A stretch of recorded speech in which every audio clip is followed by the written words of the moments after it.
Hello. Hello sir, నమస్తే sir. నమస్తే అండి. నా పేరు శిల్పా విశ్వనాథ్ అండి. నేను బెంగళూరు నుండి కాల్ చేస్తున్నాను. చెప్పండి శిల్ప గారు. సార్ సార్ ఇప్పుడు బాబా వారి పట్ల సోషల్ మీడియాలో చాలా అసత్య ప్రచారం జరుగుతుంది. ఈ విషయంగా మీరు మాట్లాడేది కూడా బాగా చూస్తూ ఉన్నాం మేము. అయితే మీరు దీనిపైన లీగల్ యాక్షన్ ఏదైనా తీసుకున్నారా? తప్పకుండానండి. నేను కూడా ఒక ఎఫ్ఐఆర్ ఫైల్ చేయడం జరిగిందండి. ఇక్కడ లోకల్ పోలీస్ స్టేషన్ లో ఎఫ్ఐఆర్ ఫైల్ చేయడం జరిగింది. ఎవరైతే ప్రత్యేకించి సోషల్ మీడియాలో సాయిబాబా పట్ల అసహ్యకరంగా మాట్లాడటం, అబద్ధ ప్రచారాలు చేస్తున్నటువంటి దాని ద్వారా నా మనసు కూడా చాలా బాధపడి, ఇది న్యాయంగా మీరు అన్నట్టుగానే న్యాయపరంగానే తీసుకొని వెళ్ళాలని చెప్పి ఇక్కడ నియరెస్ట్ పోలీస్ స్టేషన్ లో ఎఫ్ఐఆర్ చేయడం జరిగింది. నేను అది చేసినా కూడా ఇప్పుడు మనకి దాని పట్ల ఎందుకో చాలా ఆలస్యం జరుగుతున్నది. ఇంతవరకు మాకు దాని మీద ప్రాపర్ యాక్షన్ కనిపించలేదు. అంటే మరి పోలీసు శాఖ వారి మీద కూడా మాకు ఆలోచన వస్తున్నది. మరి ఏమిటి, ఏమైనా ప్రలోభం పెడుతున్నారా, లేకపోతే ఏమన్నా ఏం జరుగుతున్నదని మనకి పూర్తి సమాచారం లేదండి. దాన్ని 2-3 సార్లు అడగటం కూడా జరిగింది. ఖచ్చితంగా దాని పట్ల న్యాయ పోరాటం అయితే జరుగుతుంది, అందులో సందేహం లేదు. ఎందుకంటే మనకి జ్యుడిషియరీ మీద మనకు చాలా గౌరవం ఉన్నది. మనం ఆ మార్గంలో, న్యాయ మార్గంలో వెళ్ళేటువంటి ఆలోచన ఖచ్చితంగా ఉందండి. మీరు అడిగిన ప్రశ్నకి నేను ఆల్రెడీ ఎఫ్ఐఆర్ ఫైల్ చేయడం జరిగింది. ఎవరైతే ప్రముఖంగా ఈ సోషల్ మీడియాలో అసత్య ప్రచారాలు ఇష్టారాజ్యంగా మాట్లాడుతున్నారో వాళ్ళ పట్ల ఖచ్చితంగా సమాజంలో వాళ్ళు సమాధానం చెప్పవలసి వస్తుంది. దాని పట్ల తీసుకున్నాం. అయితే రీసెంట్ గా ఖమ్మం ఇట్లా సాయి భక్తులు, సాయి సమాజం వాళ్ళు అనుకుంటాను, వాళ్ళు కూడా ఖమ్మం కోర్టులో వాళ్ళు దావా వేశారని, దావాని బేస్ చేసుకొని ఒక ఇంజంక్షన్ ఆర్డర్ కూడా ఇచ్చారని చెప్పి మాకు తెలిసింది. ఏమన్నారు? ఆర్డర్ అంటే ఏం ఆర్డర్, అది ఎక్స్ప్లెయిన్ చేస్తారా మాకు? అంటే అవునండి, నాకు తెలిసిన సమాచారం మేరకు ఏంటంటే వాళ్ళు జడ్జి గారు దీన్ని ఇమీడియట్ గా ఇచ్చేయాలని చెప్పేసి ఆపాలని ఇంజక్షన్ ఆర్డర్ కూడా ఇవ్వడం జరిగింది. ఎవరైతే ప్రధానంగా 5 బాబా వారి పట్ల ఇట్లా అసభ్యకరంగా మాట్లాడుతున్నారో, అసత్య ప్రచారాలు చేస్తున్నారో వారు తక్షణం ఆపేయాలని చెప్పి ఇంజక్షన్ ఆర్డర్ కూడా ఇచ్చారు. వారు దాన్ని కాదు, ఎందుకంటే కోర్టు కాబట్టి వాళ్ళు దాన్ని కనుక పాటించకపోతే అది కంటెంప్ట్ ఆఫ్ కోర్ట్ అంటారండి నాకు తెలిసినంత వరకు. దాని మీద చాలా సీరియస్ యాక్షన్ ఉంటుంది. ఎందుకంటే కోర్టు ఇప్పుడు మన రాజకీయ నాయకులైనా సరేనండి, ఇప్పుడు ప్రధానమంత్రి కూడా కోర్టు పిలిస్తే రావాల్సి ఉంటుంది.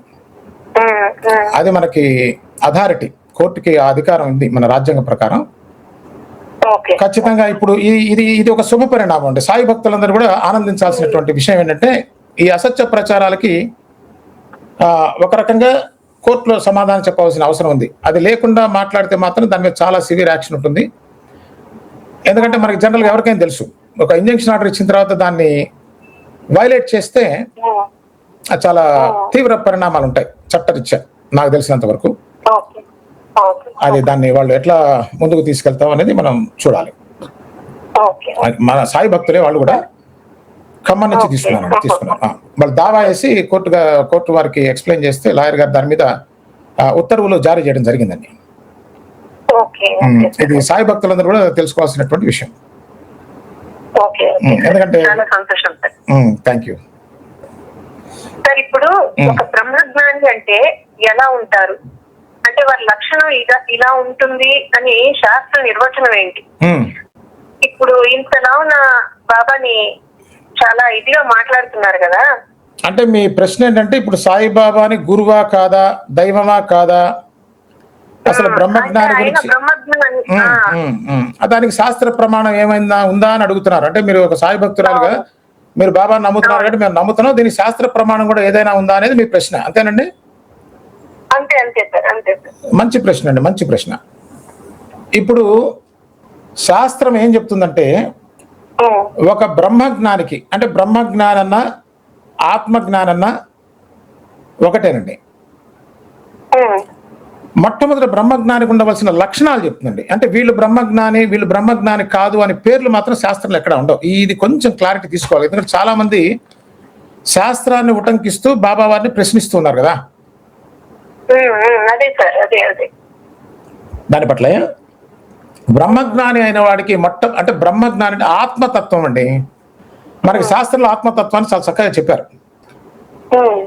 దానికి సమత్వ భావం ఉండాలి, మొట్టమొదటి లక్షణం అండి. అంటే వాళ్ళకి భేదభావం ఉండకూడదు. ఎందుకని భేదభావం ఉండకూడదు అంటే ఆత్మ సర్వాంతర్యామి, అది ఒకటి మాత్రమే ఉంది ఈ సృష్టిలో అనేటువంటిది మనకి శాస్త్రాలు చెప్తున్నాయి. ఈ జగత్తు మొత్తం బ్రహ్మ సత్యం జగత్ మిథ్య అంటే దాని అర్థం అదే. బ్రహ్మ మాత్రమే సత్యము. ఆ బ్రహ్మ ఎట్లా ఉన్నది అంటే అది ఈ విశ్వమంతా వ్యాపించి ఉన్నది. అది లేని చోటు ఒక్క అణువు కూడా లేదు అని చెప్తుంది. అది మనకి ఈశావాస్యోపనిషత్తు సుస్పష్టంగా చెప్తుంది. ఈశావాస్యం ఇదగం సర్వం యత్కించ జగత్యాన్ జగత్ అంటే ఈ యొక్క కించిత్తు కూడా వదలకుండా ఈ సృష్టి మొత్తం అంటే ఆత్మతత్వాన్ని కలిగి ఉంటాడు బ్రహ్మజ్ఞాని. ఇది మొదటి శాస్త్రవాక్యం. అది తర్వాత ఆ బ్రహ్మజ్ఞానం ఉన్న వారికి వైరాగ్యం ఉంటుందండి. ఖచ్చితంగా ఇది బాగా గుర్తుపెట్టుకోవాలి. విపరీతమైనటువంటి వైరాగ్యము, వివేక వైరాగ్యములు రెండు ఉంటాయి. వైరాగ్యం అంటే ప్రస్తుతం మానవ జాతి జీవకోట్ అంతా కూడా బాహ్యముఖంగానే ఉంటుంది, ప్రపంచం పట్లే ఉంటుంది, అనురక్తి కలిగి ఉంటుంది ప్రపంచం మీద కదా. దానికి భిన్నంగా ఉంటుంది, వైరాగ్య భావం కలిగి ఉంటారు. సాయిబాబాను చూసాం అనుకోండి, అంటే ముందు లక్షణాలు తెలుసుకుందాం, తెలిసిబాబాకి ఎట్లా ఉందో మనకి తెలిసిపోతున్నప్పుడు. రెండవది వైరాగ్య భావం, అది రెండు. మూడవది స్థిత ప్రజ్ఞత అండి. భగవద్గీతలో చెప్తారు స్థిత ప్రజ్ఞత అంటే ద్వంద్వాతీతం, అంటే ఒకటి కదా ఉంది, ఇదంతా కూడా ఆత్మతత్వం అండి. అంటే రెండు, అంటే సుఖ దుఃఖముల యందు సమదృష్టి కలిగి ఉంటాడు, కష్ట సుఖముల యందు సమదృష్టి కలిగి, అంటే బాహ్య ప్రపంచంలో వైవిధ్యం ఉన్నట్టు కనిపించినప్పటికీ తాను దానివల్ల ఎఫెక్ట్ కాకుండా ఉంటారు. ఈ స్థిత ప్రజ్ఞతం ఉండాలి. 4 అన్నిటికన్నా చాలా ముఖ్యమైనది, మనకి ఎక్కడా కనిపించింది, ఒక బ్రహ్మజ్ఞాని దగ్గర మాత్రమే కనిపించేది, మనందరికీ తెలియని అంశం ప్రేమ. అంటే ప్రేమ అంటే సహజంగా మాకు మా పిల్లల మీద ప్రేమ లేదా అని అంటారు. అది ప్రేమ కాదండి, అది ఇష్టం, అది వాత్సల్యం, అది కోరిక, అది ప్రేమ కాదండి. ప్రేమ అంటే ఎలా ఉంటుందంటే ఇప్పుడు సొంత పిల్లల మీద, పక్క వాళ్ళ మీద, ప్రజలందరి మీద ఒకే రకమైనటువంటి ప్రేమను కలిగి ఉండడం, అది ప్రేమ. అది యూనివర్సల్ లవ్ అంటారు దాన్ని, అన్కండిషనల్ లవ్. ఈ భావాలు ఉండాలి మొట్టమొదట బ్రహ్మజ్ఞానికి. ఈ 4 గురించి ముందు చూద్దాం. సమత్వ భావం అంటే సాయిబాబా వారికి ఉన్నంత సమత్వ భావం ఈ సృష్టిలో మీరు ఇంకొకరి దగ్గర చూపించడం చాలా కష్టం. వారికి స్త్రీలైనా, పురుషులైనా, జంతువులైనా, జీవులైనా, ఏ చెట్లు, దేని పట్లైనా సరే ఒకే భావన కలిగినటువంటి ఒక పరమాత్మ స్వరూపం సాయిబాబా. సాయిబాబా వల్ల ఆ లక్షణం మనకు సుస్పష్టంగా కనిపిస్తుంది. భేదభావం అనేది ఉండదండి. అందుకోసమే వారు తెచ్చుకున్న ఆహారంలో పశుపక్షాదులు తిన్నా సరే వారు ఈసరించుకునేవారు కాదు అని సచ్చరిత్రలు రాశారు. ఇక వైరాగ్యం అంటారా, సాక్షాత్తు పరమేశ్వరుడికి ఏ స్థాయిలో వైరాగ్యం ఉందో ఆ స్థాయిలో సాయిబాబాకి వైరాగ్యం ఉన్నట్టుగా మనకు తెలుస్తుంది. ఎందుకంటే తనకంటూ ఏమీ లేదండి ఆయనకి. ఆ భిక్షగా తీసుకెళ్లేటువంటి తంబిరేలు డొక్కు తప్ప ఏమీ లేదు ఆయన దగ్గర. పరమేశ్వరులాగానే భిక్షాటన మీద జీవించేటువంటి వారు, పరమ విరాగి. బాబా వారు మహాసమాజ్ చెందే ముందు కూడా ఆయన దగ్గర ఉన్నటువంటి నాణ్యాలన్నీ కూడా లక్ష్మీబాయి షిండేకి దానంగా ఇచ్చేశారు. 9 నాణ్యాలు నవభేద భక్తులకి గుర్తుగా. ఆ చివరికి ఏదో 3-4 నాణ్యాలు మిగిలితే వారి సమాధితో పాటు వాటిని కూడా ఉంచడం జరిగిందని మనం చరిత్రలో చదువుకున్నాం. వైరాగ్యం పరిపూర్ణంగా, అంత వైరాగ్యం అసలు మనకి ఎక్కడ కనిపించదండి అసలు. అవును సార్, అంటే ఎక్కడో చదివాను, అంటే ఆ బాబా గారికి వచ్చిన ఈ దక్షిణంతా కనుక లెక్క పెడితే ఒక షిప్ కంపెనీనే కొనేంత డబ్బులు వచ్చేవి, కానీ ఏ రోజుకి ఆ రోజు ఆయన దానం చేసేసి లాస్ట్ కి వాస్తవానికి, అవునండి, వాస్తవానికి సచ్చరిత్రలో ఏం రాస్తారంటే సాయిబాబా వారికి ఒక రోజుకు వచ్చేటువంటి దక్షిణ ఎంత ఉండేదంటే ఆ రోజుల్లో నెలకి గవర్నర్ జీతం అంత వచ్చేదిట. ఇప్పుడు చాలా మంది అప్పుడు కూడా అనుకున్నారు, కొంతమంది తెలియని వాళ్ళు అనుకుంటే బాబా వారు వైరాగ్యం అంటారు కదా, మరి డబ్బులు తీసుకుంటున్నారు ఏమిటి అని. బాబా డబ్బులు తీసుకోవటం వైరాగ్యం అనే దాని యొక్క అర్థం వేరే ఉంది. వారి యొక్క మన కలియుగంలో దానాన్ని చాలా ప్రధానంగా చెప్తారు. ఆ దానాన్ని నేర్పించడం, వారు ఏమైనా దాచి మూట కట్టుకుని బ్యాంక్ అకౌంట్ను ట్రస్ట్లు ఏం లేవు ఆయనకి. బాబా వారికి పీఠాలు మఠాలు ఇట్లాంటివి ఏం లేవు, ఆయనకి ఏ వ్యవస్థ లేదు.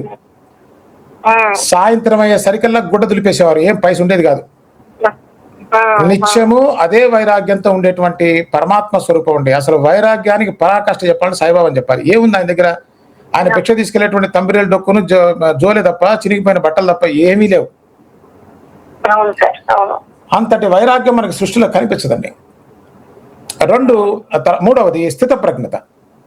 సుఖ దుఃఖముల యందు సమస్థితి కలిగి ఉండాలి. వైరాగ్యం అంటేనే దేని యందు ఆసక్తి లేకపోవటం. దేని యందు ఆసక్తి లేని వారికి సహజంగా స్థిత ప్రజ్ఞత ఉంటుంది.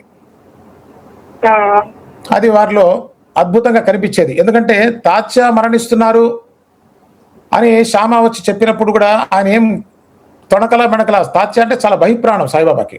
అలా అనుకున్నాం మనం. మన ఊహలు చాలా ఉన్నాయండి. సాయిబాబా వారి చర్యలను బట్టి మనం ఊహించుకునేవి చాలా ఉన్నాయి. బాబా అక్కడికి రండి, మీరు రక్షించాలంటే పిచ్చివాడు అక్కడికి వస్తేనే నేను రక్షించగలనా అని చెప్పారు సాయిబాబా. అలాగే మనకు ఎవరికి పరిచయం లేనటువంటిది కేవలం పరమాత్మ తత్వం అయినటువంటి సాయిబాబా వారి దగ్గర, అటువంటి మహాత్ముల దగ్గర, నేను సాయిబాబా వారు ఒక్కరేం చెప్పట్లేదండి, అటువంటి మహాత్ములు ఉన్నారు. వారందరి దగ్గర మనకు అద్భుతంగా కనిపించేటువంటి ఒక లక్షణం ఏంటంటే ప్రేమ అండి, అవ్యయాజమైనటువంటి ప్రేమ. సాయిబాబా వారి దగ్గరికి ఇన్ని కోట్ల మంది పరిగెత్తుకుని వెళ్ళటానికి కారణం ఏంటంటే వీళ్ళల్లో అద్భుతమైన భక్తుండి వీళ్ళంతా కూడా మహాత్ములని కాదు, వీరి కష్టాల కోసం ఆర్తుల్లాగానే వెళ్ళారండి సాయిబాబా దగ్గరికి. భక్తుడు వేరండి, ఆర్తుడు వేరు. అంటే కోరికల కోసం వెళ్ళారు ఎక్కువ సాయిబాబా దగ్గర, కష్టంలో ఉన్న సాయిబాబా అని. వారు పెద్దగా ఇప్పుడు వెళ్ళిన వాళ్ళంతా కూడా ఏమి సాధనలు చేసి వీళ్ళంతా కాదు కదండి, సామాన్య జనం. కష్టం ఉంది బాబా, నాకు ఉద్యోగం లేదనో, రోగం వచ్చిందనో, డబ్బు కావాలనో, దేనో కారణం చేత కోరికతో వెళ్ళారు. అయినా సరే వారంత పరమాత్మ స్థితిలో ఉన్నప్పటికీ వారందరినీ అక్కును చేర్చుకుని వాళ్ళ కష్టం తీర్చారు కాబట్టి సాయిబాబా దగ్గర మళ్ళీ వెళ్తున్నారు. ఏమన్నా మనకు పని లేకపోతే మనం పక్కడు మహా చూడంగా అంతే సార్. కష్టం తీర్చి వాళ్ళని ఒక మార్గంలో వేస్తారు కదా సార్ ఆయన.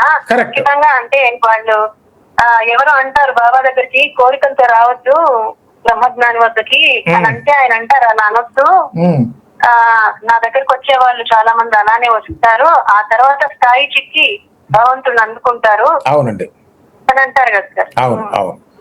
సో అట్లా ప్రేమతత్వం బాగా కనిపిస్తుంది. ఇది బ్రహ్మజ్ఞానికి ఉండేటువంటి లక్షణాలు అండి ప్రధానంగా. వీటితో పాటు వారి యొక్క సామర్థ్యాన్ని కూడా చెప్తారు. ఒకటి ఇప్పుడు ఇందాక చెప్పినట్టు సమత్వ భావంతో పాటు సర్వవ్యాపకత్వం కావాలండి. సాయిబాబా వారి దగ్గర సర్వాంతర్యామిత్వం సాయిబాబా దగ్గర ఉంటుంది ఇప్పుడు కూడా. ఆయన సర్వాంతర్యామి, అంతటా నేనై ఉన్నాను అని సాయిబాబా సచ్చరిత్రలో చెప్పారు. 3వ అధ్యాయం చూస్తే చక్కగా తెలుస్తుంది. సాయిబాబా వారు స్వయంగా వారి నోటితో చెప్పినటువంటి మాటలు, అందరి హృదయంలో ఎందు ప్రతిష్ఠై ఉన్నాను నేను, ఈ జగన్ నియామకుడిని నేను, మీరు ఎక్కడున్నా ఏం చేస్తున్నా తెలిసి ఉంటుంది అని సర్వవ్యాపకత్వాన్ని సాయిబాబా చెప్పారు. అది ప్రతి బ్రహ్మజ్ఞాని లక్షణము అలానే ఉంటుంది, ఉండాలి, ఉంటేనే అది బ్రహ్మజ్ఞానం అంటారు. సర్వవ్యాపకత్వం, సర్వ సమర్థత్వం, సర్వజ్ఞత్వం కూడా ఉండాలండి. సర్వజ్ఞత్వం అంటే ఎక్కడ ఏమేమి జరుగుతుందో కూడా తెలిసి ఉండాలి. అది తెలియకపోతే సాయిబాబా మనకి ఇక్కడ కూర్చుంటే ఎట రక్షిస్తారు? నాకు కష్టం వచ్చింది సాయిబాబా అంటే ఇక్కడ 3 చెప్తున్నామండి. సర్వాంతర్యామిత్వము, సర్వజ్ఞత్వం, ఎక్కడేం జరుగుతుంది తెలియాలి, సర్వ సమర్థత్వం కావాలి. అన్నిటికీ మించి 4వది మీకు ఎక్కడా కనిపించదండి, మృత్యుపై ఆధిపత్యం. మనకి 1986లో సాయిబాబా వారు 72 గంటల సమాస్థితికి వెళ్ళినట్టుగా రికార్డు ఉంది. డాక్టర్లు కూడా పరిశీలించి ఈ శరీరంలో ప్రాణం లేదు, మీరు లాస్ట్ రైట్స్ ఏవైతే చేయాలో అవి చేసుకోవచ్చు అని చెప్పినట్టుగా ఉంది. మరి సృష్టిలో చరిత్రకు అందుతున్నంత వరకు మరణించి బ్రతికినటువంటి వారు మరలా బ్రతకడం మళ్ళీ కనిపించి వెళ్ళిపోవడం కాదు. దాదాపు 30 సంవత్సరాలు మరలా భక్తుల మధ్య జీవించి ఉండి భక్త రక్షణ చేసినటువంటి పరమాత్మ స్వరూపం సాయిబాబా.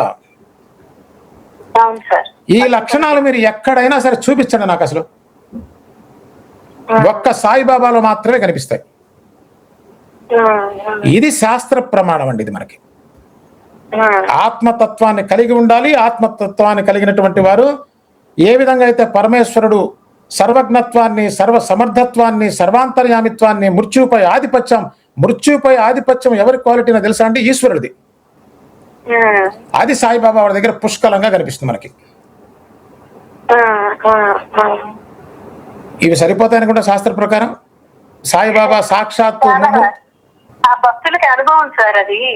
ఆయన సర్వజ్ఞత్వం గాని, సర్వ సమర్థత్వం గాని ప్రతి భక్తుని జీవితంలో అడుగడుగున అది అనుభవమే. కాకపోతే అనుభవం లేని వారు ఈ సాయి సచ్చరిత్రని వికృతంగా దాన్ని చేసే వాళ్ళు చాలా మందికి, అంటే తెలియని వాళ్ళని కూడా తప్పుదో పట్టిస్తున్నారు. అవునండి, ఇది చాలా అమానుషం సార్. ఒక బ్రహ్మజ్ఞాని పట్ల ఈ లోకం చేస్తున్నది చాలా అమానుషమైన చర్య సార్.